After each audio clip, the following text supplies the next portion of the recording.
And what we realize is we just have to adjust certain things.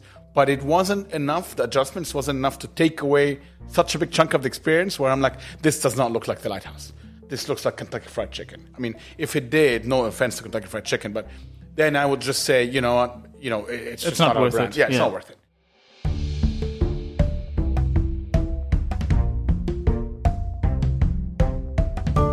From Amaya Media, you're listening to Tales of the Trade.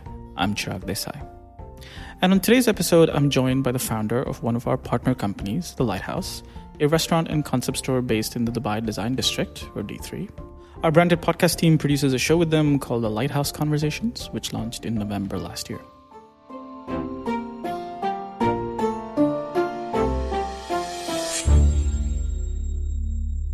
So back in 2016, two banking execs, Hashem Montasser and Hani Basuni, felt that Dubai was lacking a space where artists and creatives and maybe entrepreneurs could really come together. They were inspired by the Virginia Woolf book. Fun fact here, Hashem's mother actually did a thesis on the author. Now, Virginia Woolf was part of something called the Bloomsbury Group in London, which comprised artists and creatives who congregated over food and drink. And inspired by this idea, they decided not just to leave the corporate world, but also the world of finance and step into F&B, opening the Lighthouse in January 2017. Now, as is the case with this season, we're going to fast forward 3 years later. And in February of 2020, with a lockdown in Dubai imminent due to the rise in the number of COVID-19 cases, Hashem and Hani decided to close up even before Dubai went into an official lockdown.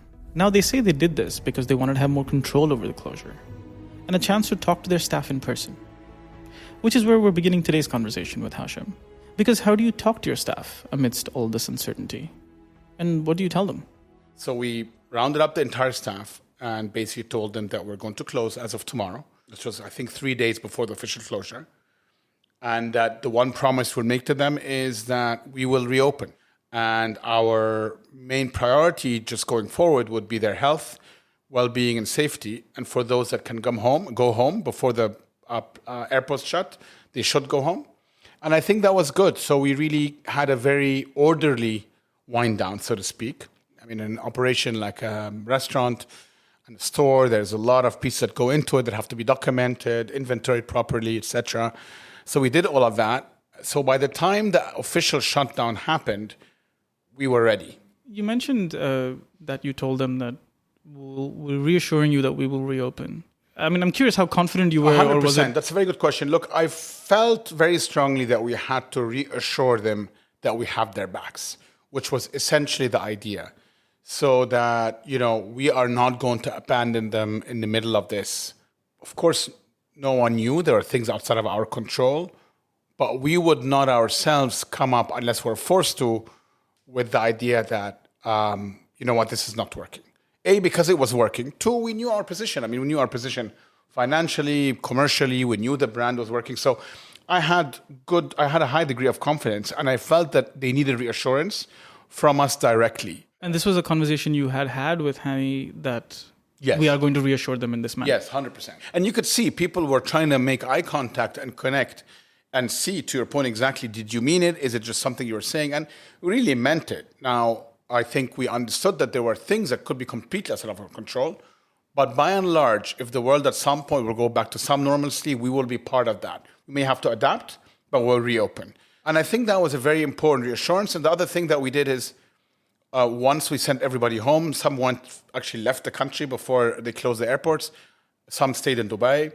We made sure to provide, obviously beyond, they were staying in our accommodation anyway. We provided them with food on a monthly basis, staples for them to be able to kind of cook for themselves, of course, their healthcare, etc. So we also made sure that during that period, they are well taken care of. That's very important because at the end of the day, you are as good as your team. With this graceful closure of the space out of the way, the focus shifted back to the founders and on what was to be done as Dubai headed into a 24-hour lockdown. You got more worried because we had to start thinking about how do you stem any cash bleed. That's key to the business like ours, and most businesses, in fact, because the key was once we reopen, we then have to be fairly aggressive in repositioning ourselves, getting our market share back, etc. And you have to invest in that. So if you're going to bleed sort of to death, so to speak, during the closure period, by the time you've reopened, you don't have the resources to do it. And that meant that we had to do a very, very detailed exercise of going line by line through all our cost items and saying, this can stay, this cannot stay, this can stay, this is a luxury, this we shut off. I mean, literally down to, do we keep internet in our offices or not? No one's going to the office. So, cut do for the next 2 months. That's going to save you X, et cetera, et cetera. Do we need AC? Well, you do need AC. You don't need AC because there's no one there, but you do, or the furniture might go bad. So we had to really go line item by line item, which was very painful, but very necessary.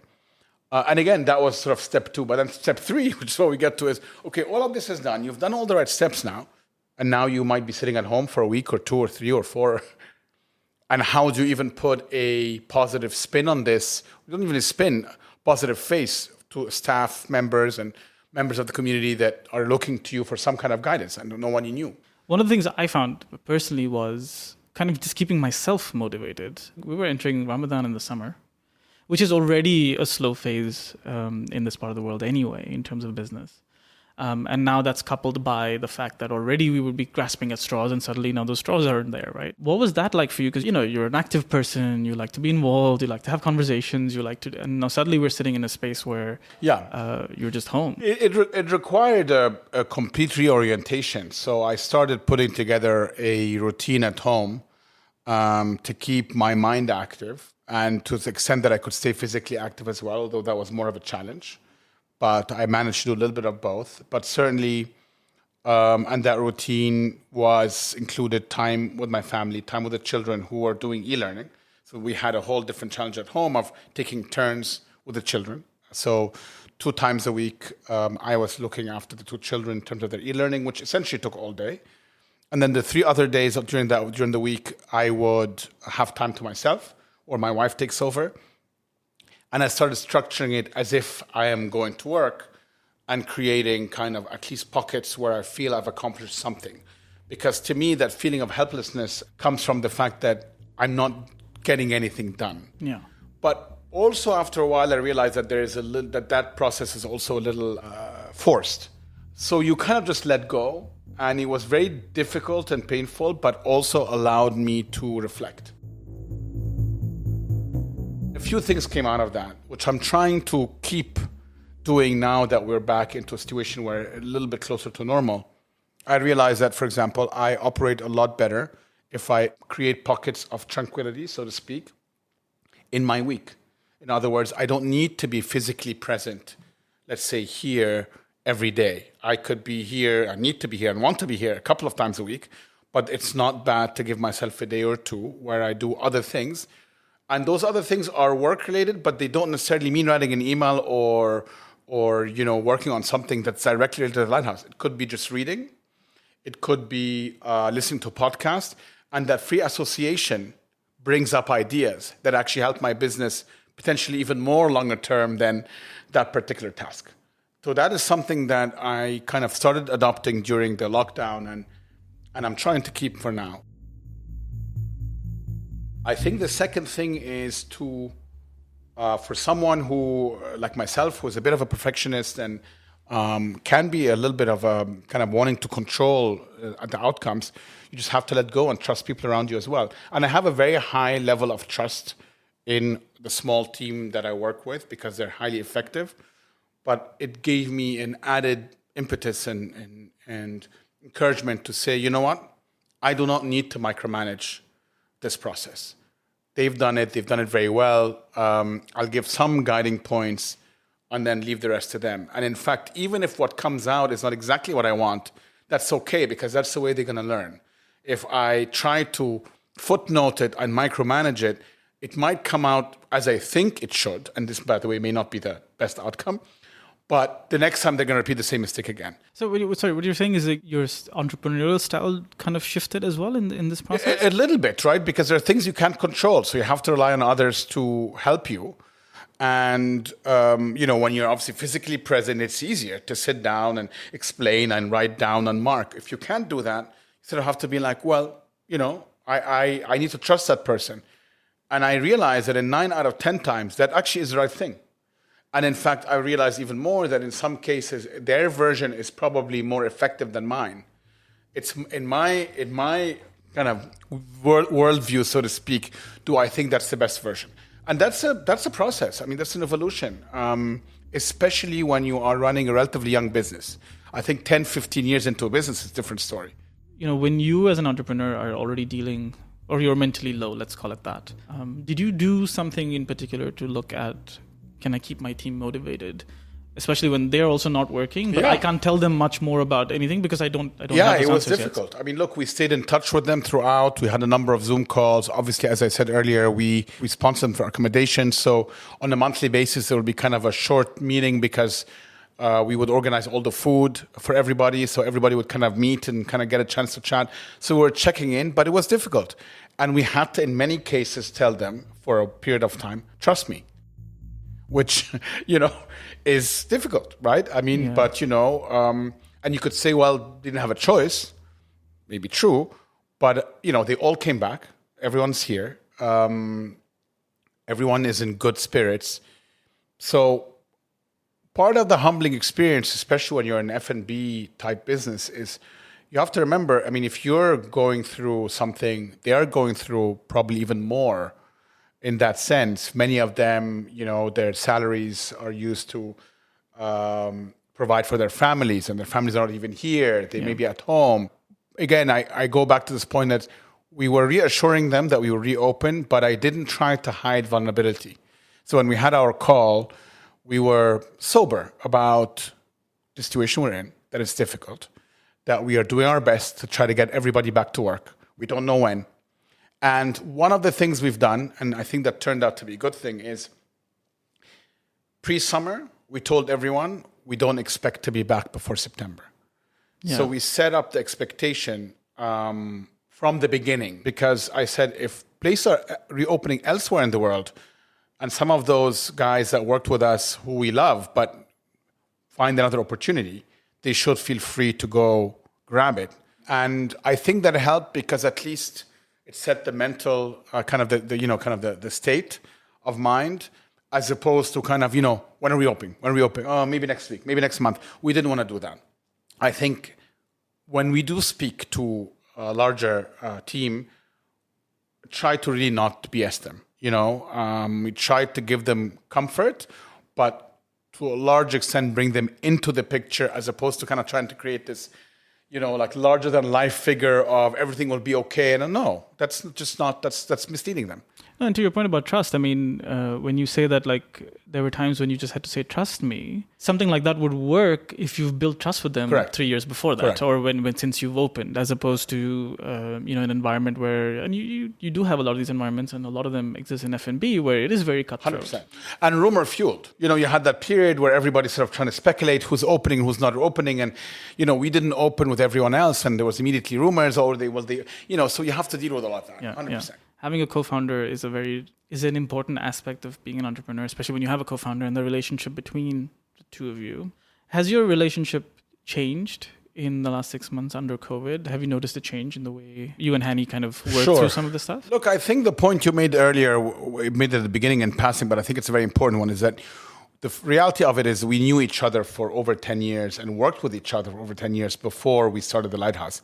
That level of trust, I think, is not something you create overnight.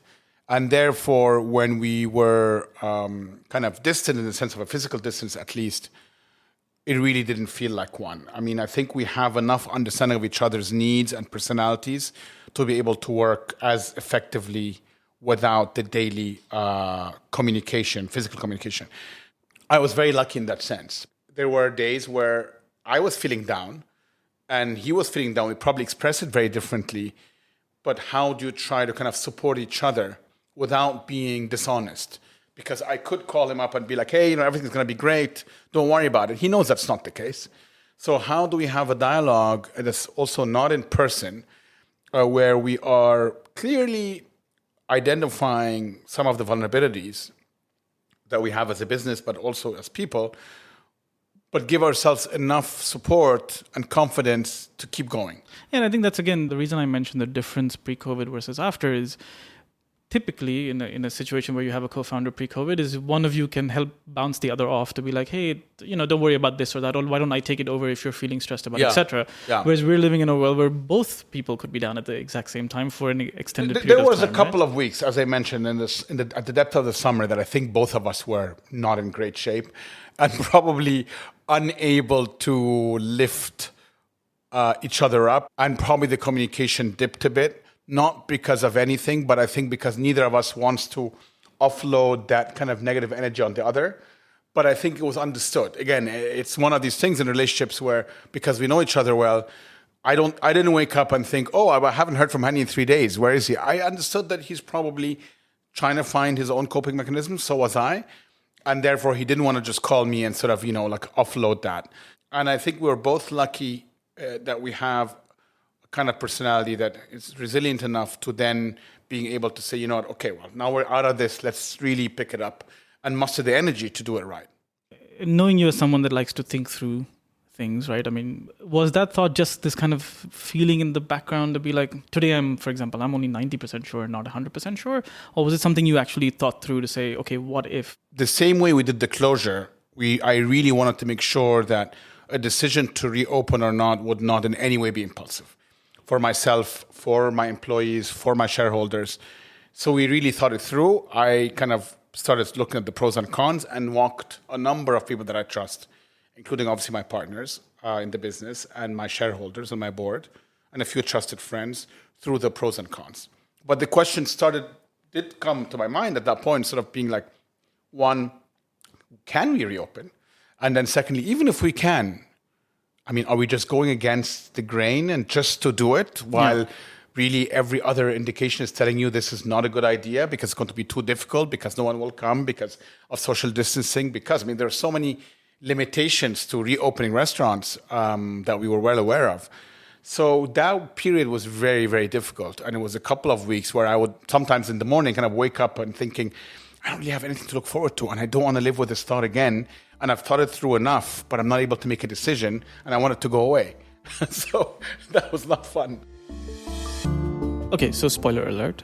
The Lighthouse did reopen at the end of August. And we'll tell you how a couple of unifying factors helped bring it all together for them right after this very short break. Stay with us.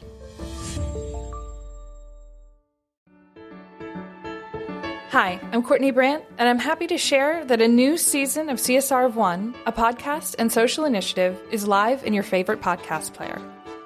On each episode, we talk to individuals who are putting their weight behind philanthropic initiatives outside of their chosen careers.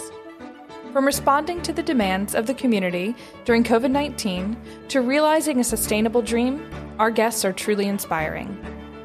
You can find the third season of CSR of One in your favorite podcast players, and we'd love it if you gave us a review on Apple Podcasts or IMDb for the episode or episodes you enjoyed the most. We can't wait to share these inspirational conversations with you and hear your feedback. Welcome back. You are listening to Tales of the Trade from Amaya Media. I'm Chirag Desai. Now, as Dubai started to ease some of the restrictions in July, many restaurants made a dash to reopen and try to recapture their lost clientele. But over the Lighthouse, Hashem Montasser and his co-founder Hani Basuni took a slightly different approach. As you heard Hashem say earlier, the quiet confidence with which they reassured their staff came from knowing their position as a business and having a longer-term plan that went beyond survival. But it also hinged on this critical component that they'd been building every day since they opened. I knew, and I was very confident, that we had a brand that resonated with people. I knew that the product we have is high quality.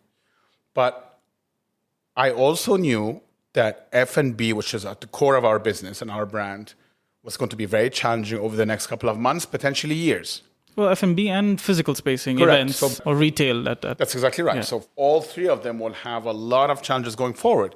So the question became, you can't just try to be a superhero and saying, well, I'm just going to reopen, screw everybody, if every sign is telling you those businesses cannot exist as they did.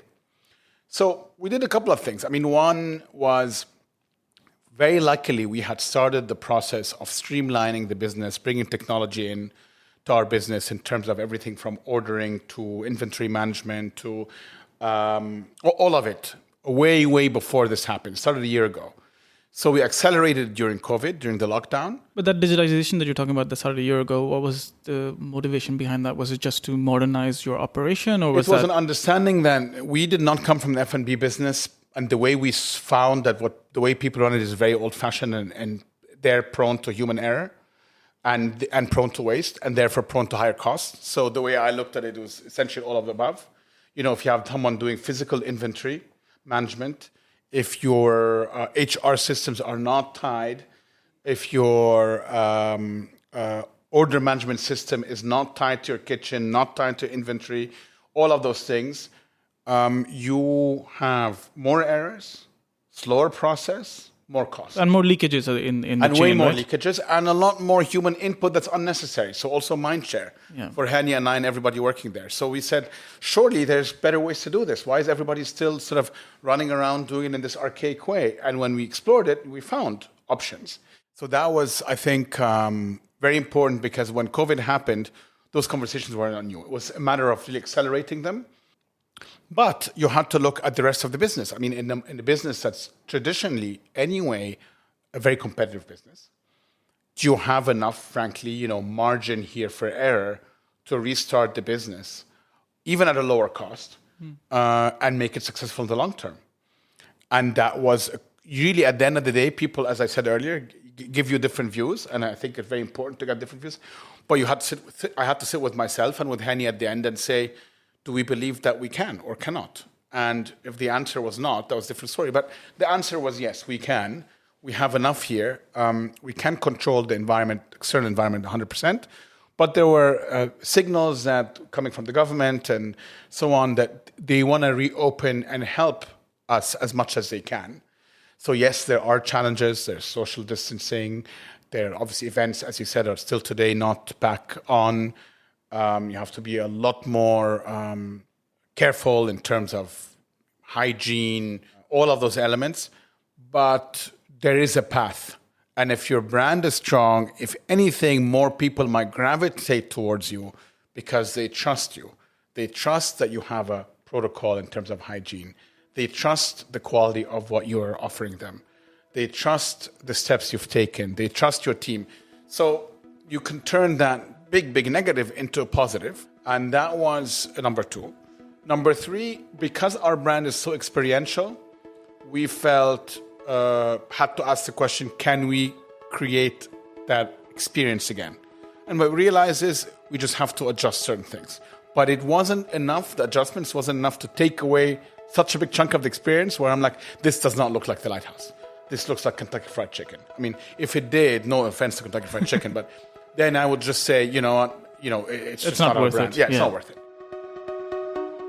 One of the things I noticed as well during the last few months is you made a very intentional shift to digital. The word double down is probably overused, but the podcast was one element of saying, we're going to keep that going because you want to continue to connect. I'm also talking things like social media to say, look, let's keep connecting with our audience through these channels. Let's remind them of the fact that they had connected with this brand at some point. 100%. I mean, if you see some of the, and I'm just going by, let's say, looking at your Instagram and the way the content was being written and diverted, it was very clear that there was a strategy there. Again, I think because we never thought of the Lighthouse as purely a restaurant, we always felt we were multifaceted. It's more of a lifestyle brand. So let's keep talking to people and use the channels that are available to us, the podcast being a very important one. But retail was also physically closed, but online. So you were shipping gifts and products that from our concept store to people all over the world during that period. The strategy was deliberate, you are right, but felt like continuation of what we're doing. I mean, if you would have looked at our feed pre-COVID, the feed was not 7 days a week food. So I think if it was, and all of a sudden the feed turns into podcasts, that's weird. So there was no transition per se. It was just doubling down on the channels that remain available to us. That's a huge advantage compared to others. Delivery had been optimized, and we had our own direct delivery channel. I mean, we use aggregators like Deliveroo, but also Chat Food, which was a direct channel for us. That was there pre-COVID. So when we reopened, that was immediately activated. We didn't have to create now an online channel for food delivery. So the fact that all of these pieces had been thought through, I think helped immensely. The fact that we never thought of it as a kind of mono, what do you say, like one like a one-dimensional one-trick pony helped a lot. And I think for our audience and followers not to feel, they're trying to be something they're not. Because authenticity, I know that word is overused, but it's very important, right? Do you see a shift or an increase maybe in terms of the interaction you got? I don't know about increase, things? But certainly a very steady flow. And certainly as we came closer to reopening, we saw a huge surge in interest. So other restaurants started opening. We had a massive kind of reach out that we got online. When are you guys opening? When are we opening? And that was very flattering. Yeah. And in some ways, I don't want to say helped our decision, but I think gave us that feeling that, you know what? It's not just that they want to just, eat the burrata, as we say, but, they want to interact with it in many different ways.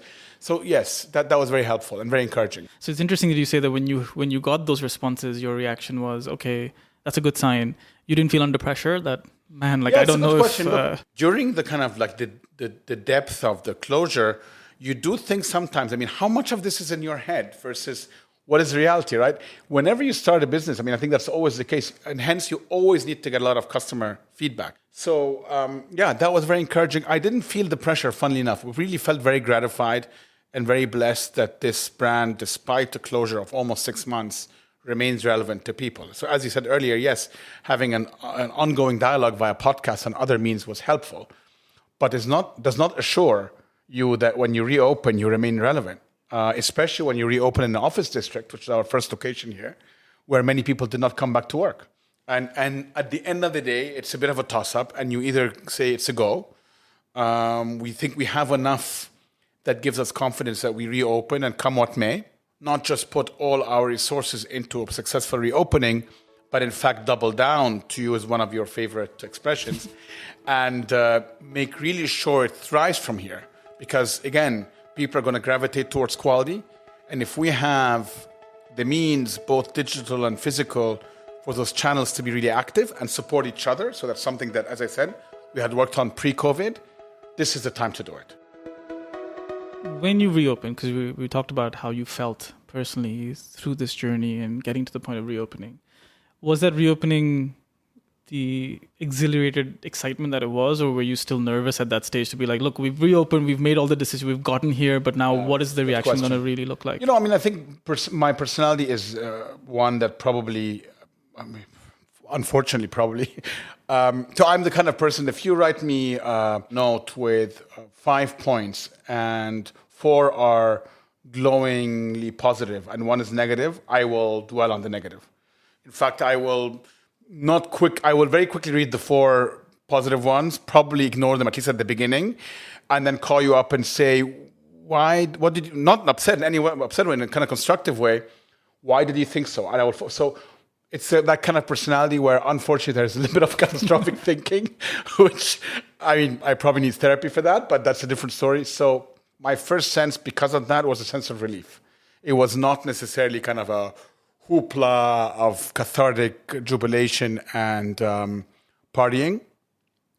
But the relief was coupled with, honestly, I'm not just saying that, a lot of gratitude that we were able to do it despite difficult circumstances, that the team came together the way they did, that the quality felt to me as good, if not better.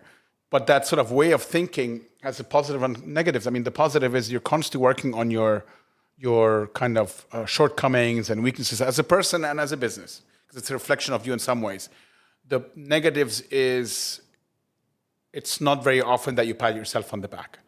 And that's something that you kind of have to learn. And I'm going kind of a little bit deeper into a bit more psychology, but I think it's important. I had to kind of learn a little bit the art of, let's call it self-care, or being a little bit kinder to yourself. It's not my natural instinct. And that's an ongoing battle. And something that I learned is not just crucial to do in terms of, also kind of learning to pat yourself on the back, but really helps your overall happiness on a daily basis. If not, you're just kind of like this person that may be high achieving, right? Right. And doing good things, yeah. but just not very happy. And that's not a very good feeling. Now, you remember how Hashem mentioned that it was about the long-term play? That when you come back from an extreme situation like the one we've just witnessed, you want to do it from a position of strength. I want to talk now a little bit about what's next, particularly because you have decided to open a secondary location. So it's something that was in the works pre-COVID and has been in the works for about a year and a half. But again, like everything else, we take our time. So this is a bit similar to the technology point. We've put in all the effort, but we did it slowly and surely. But by the time we had to turn it on or accelerate it, that was easy because all the thought had already been put in place. Second location was similar. We've looked at a lot of locations, both in Dubai, outside of Dubai, etc. I've run a lot of scenarios in terms of what model we need, what concept, etc. And we obviously had to take a very long and hard look post-COVID. But again, we are unlike many other brands where, by the time even the second location would come online, would have been 4 years. So we really took our time. Part of it was COVID, sure. Threw in a wrench there, but we did not rush into anything. And I mean, one of my main principles in running your own business is anything worthwhile really takes time, and therefore don't rush it. And what gave me a lot of gratification is I felt that throughout those 3.5 years, we really did stay very close to what we thought at the beginning the brand would be about. We did not stray too far away, although we've evolved the business model, but the core values of the brand have remained the same. So this is a time to kind of expand and double down and build on strength. Having said that, we're well aware that there will be lots of bumps across, along the way. I mean, it's a very bumpy road, and anyone who is an entrepreneur, and especially someone who is involved in F&B, and anyone in the world right now, you would be a fool to think that this is going to be like just a straight up, everybody's going to come back out and suddenly your business is going to boom, this is right? going to be painful. There's going to be some setbacks. We're going to probably make some painful decisions. There will be probably days we're going to regret it. But our decisions are made on enough data and thought that we feel is the right thing. We don't doubt that, but we're cognizant that it's not going to be a straight path.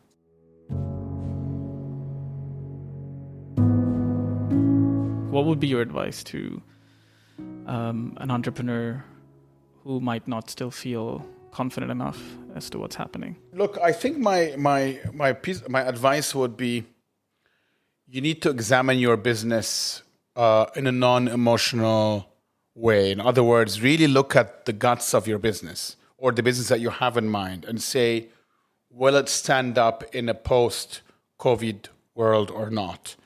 And if it doesn't mean you don't open a business. It just means you have to really think about pivoting and changing it. So two mistakes that I see a lot. One is you had an existing business that was probably doing okay, but not great. Now there are headwinds, and you refuse to accept the reality and try to run it as before. That's going to be very difficult. The second option is that people feel their business has to be 100% digital. That's a myth. I don't think that's the case. Many, many businesses have and will do very well in the post-COVID world that are not 100% digital. But you need to understand that an online presence, digital adaptation is part of life now, and was probably part of life for a very long time, which many people hadn't really realized. So, you and I discussed this in a couple of our episodes on my show. When you see someone like Walmart interested in buying TikTok, like Walmart is kind of the epitome of the physical store, correct. And TikTok is the epitome of the opposite. Yeah. That tells you something about where the world is heading. So I would say, just look at the business, and some things don't change. A good business model, if it's good, it will stand the test of time. But don't be afraid to make changes. And the second maybe piece of advice would be reach out to as many people as you can. Again, it's a very lonely business, and building businesses in isolation, especially in a very changing world, is not a great idea. No, it's not. That was the advice I got many years ago. Go out on your own. That's good. You can do it, etc. But remember that it's stupid lonely. Yeah, it is. It was my former mentor and someone I look up to. And it wasn't like he said, don't do it. It was just like, be prepared for it. And it took me a couple of years before I realized, like, oh, this is what he meant. When you're sitting there by yourself, needing to make a decision, and there's nobody to refer to anymore. You're at the end of the chain now. You've done all the analysis. You've spoken to all the people. And now you got to make a call that affects not just your business, but potentially others. Yeah, or if things are not going well, you feel a sense of shame as if you failed people. And I think when you start reaching out to others... It feels very personal. Yeah, you realize that many others are going through the same thing and can help you with practical solutions, and that it's not personal. But until you talk to someone, you'll probably feel a very heavy burden that you are letting people down. So I 100% agree with you. The Lighthouse is located in the Dubai Design District. And if you want to learn more about some of the behind-the-scenes considerations Hashem and Hani made when shutting down, as well as planning their reopening, you can find it on episode 13 of the podcast, The Lighthouse Conversations. There's a link in the show notes, as well as one for the piece Hashem published as they reopened, aptly titled How to Take Over the World, One Burrata at a Time. This episode of Tales of the Trade was hosted by me, Chirag Desai, with production support from Zainab Ujjaini and Abhishek Venkatasubramanian. We'd love to know what you thought of the episode and our current season. You can connect with us on Instagram at talesofthe.trade. And we'd love it if you left us a review on Apple Podcast, IMDb, or Podchaser. Those links are in the show notes as well. Tales of the Trade is part of the Amaya Media Network. You can find out more at amaya.media. We'll see you in 2 weeks.